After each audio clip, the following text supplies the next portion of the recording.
የጌታችን የኢየሱስ ክርስቶስ ወንጌል ቅዱስ ማቴዎስ እንደጻፈው ምዕራፍ 1 የዳዊት ልጅ የአብርሃም ልጅ የኢየሱስ ክርስቶስ ትውልድ መጽሐፍ። አብርሃም ይስሐቅን ወለደ፣ ይስሐቅም ያዕቆብን ወለደ፣ ያዕቆብም ይሁዳንና ወንድሞቹን ወለደ። ይሁዳም ከትዕማር ፋሬስንና ዛራን ወለደ። ፋሬስም ኤስሮምን ወለደ።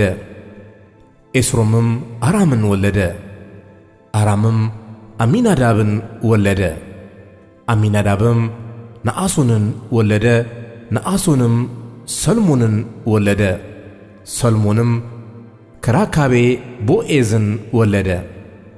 ቦዔዝም ከሩት ኢዮቤድን ወለደ። ኢዮቤድም እሴይን ወለደ። እሴይም ንጉሥ ዳዊትን ወለደ። ንጉሥ ዳዊትም ከኦርዮ ሚስት ሰሎሞንን ወለደ።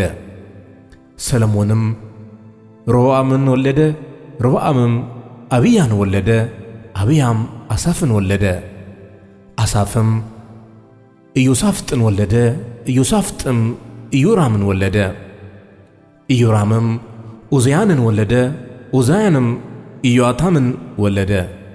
ኢዮአታምም አካዝን ወለደ። አካዝም ሕዝቅያስን ወለደ። ሕዝቅያስም ምናሴን ወለደ። ምናሴም አሞጽን ወለደ።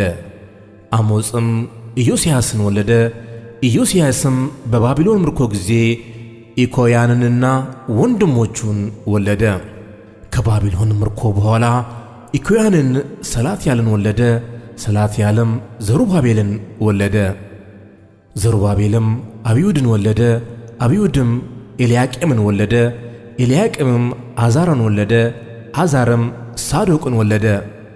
ሳዶቅም አኪምን ወለደ። አኪምም ኤልዩድን ወለደ።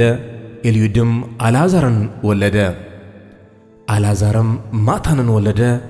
ማታንም ያዕቆብን ወለደ። ያዕቆብም ክርስቶስ የተባለውን ኢየሱስን የወለደች የማርያም እጮኛ ዮሴፍን ወለደ። እንግዲህ ትውልድ ሁሉ ከአብርሃም እስከ ዳዊት 14 ትውልድ፣ ከዳዊት እስከ ባቢሎን ምርኮ 14 ትውልድ፣ ከባቢሎንም ምርኮ እስከ ክርስቶስ 14 ትውልድ ነው። የኢየሱስ ክርስቶስም ልደት እንዲህ ነበረ። እናቱ ማርያም ለዮሴፍ በታጨች ጊዜ ሳይገናኙ ከመንፈስ ቅዱስ ጸንሳ ተገኘች። እጮኛዋ ዮሴፍም ጻድቅ ሆኖ ሊገልጣት ስላልወደደ በስውር ሊተዋት አሰበ። እርሱ ግን ይህንን ሲያስብ እነሆ የጌታ መልአክ በሕልም ታየው፣ እንዲህም አለ: የዳዊት ልጅ ዮሴፍ ሆይ፣ ከእርሷ የተጸነሰው ከመንፈስ ቅዱስ ነውና እጮኛህን ማርያምን ለመውሰድ አትፍራ። ልጅም ትወልዳለች፣ እርሱ ሕዝቡን ከኃጢአታቸው ያድናቸዋልና ስሙም ኢየሱስ ትለዋለህ። በነቢይ ከጌታ ዘንድ እነሆ ድንግል ትጸንሳለች፣ ልጅም ትወልዳለች፣ ስሙንም አማኑኤል ይሉታል የተባለው ይፈጸም ዘንድ ይህ ሁሉ ሆኗል። ትርጓሜውም እግዚአብሔር ከእኛ ጋር የሚል ነው። ዮሴፍም ከእንቅልፉ ነቅቶ የጌታ መልአክ እንዳዘዘው አደረገ። እጮኛውን ማርያምንም ወሰደ። የበኩር ልጇንም እስክትወልድ ድረስ አላወቃትም። ስሙንም ኢየሱስ አለው።